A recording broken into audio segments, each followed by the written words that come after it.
Alright guys, I'm doing these videos back to back, so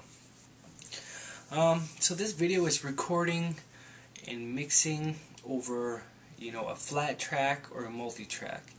If you don't know what the difference between a flat track and a multi-track project is, flat track would be just, an MP3 or a WAV file that somebody sent you or that you exported to, and you're just trying to make your song, all the instruments and everything are just an MP3, in one of the tracks of Fruity Loops.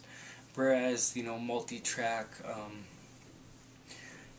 everything is exported into different tracks, all the drums, the bass, and all that. It each has a separate file, if that makes any sense, if you guys have ever done that. If you really want to set yourself apart from, a lot of the music on the internet, you want to lean towards multi-track mixing and recording, I guess. If you're just recording your vocals, over a flat track, you're just, you drop the MP3 in FL Studio, you throw in your vocals in your microphone, you get your vocals down, that's okay. That actually uses a lot less resources. It could probably give you a little bit smoother voice because your CPU usage isn't, skyrocketing because of all the plugins and shit going. But for mixing, in a final product, you will pretty much want to have a multi-track. I know a lot of people, get beats from sites and stuff, lease them for $10, $20. And I don't like that, to be honest. I don't like that at all because you're just getting a flat track, the track's going to sound the same and you got to, stick your vocals in there some way, but it just sounds flat to me. I can tell.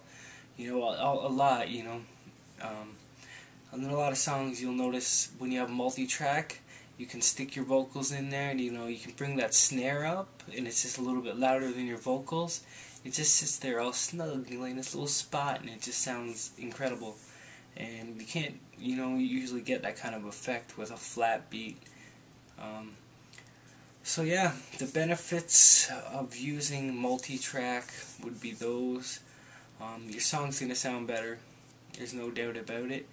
Recording over an MP3 and exporting to your multi-track project, that's all good. We're going to get into that later for people with slower computers. But yeah, guys, if you're getting beats, try to request multi-track versions where they export, if it's made in FL Studio, have them, hook you up with the FL file and all the instruments and everything. I don't know if that would work out too well. Have them export them all to WAV files and zip them up and upload them somewhere. It should come out to like 100 to 200 megs rather than a 4 meg MP3.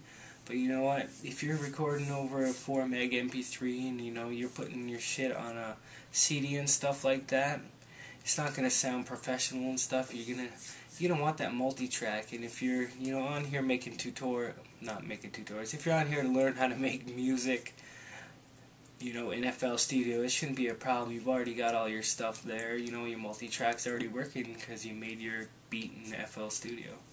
So yeah, that just wraps it up about multi-track and flat beats. Our next topic in the next video is the benefits and drawbacks of recording vocals in FL Studio.